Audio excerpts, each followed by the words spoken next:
golaha wasiirada cusub ee xukuumadda Soomaaliya ayaa haatan kulan xasaasi ah ku dhaxleh garoonka diyaaradaha aadan cadde ee magaalada Muqdisho kaas oo shir gudoominayo ra'iisul wasaare Maxamed Xuseen Roble. Shirkan oo loo magac diray Banbaxa golaha wasiirada ayaa waxa looga hadlayaa qorshaha xukuumadda cusub iyo howlaha horyaala. Xukuumadda Roble oo heshay kalsoonida baarlamaanka ayaa waday maalmihii ugu dambeeyay kulamo wada tashi ah oo ku aadan marxaladaha kala guurka ee dalka.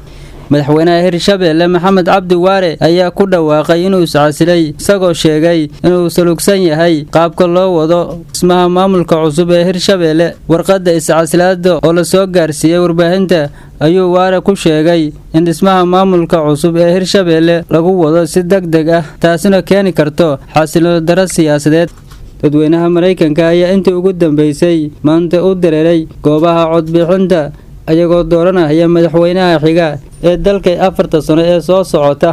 waxa xilkan u loolamaya madaxweynaha iminka talada haya Donald Trump oo ka tirsan xisbiga Jamhuuriga iyo madaxweyne ku-xigeenkii hore ee Joe Biden.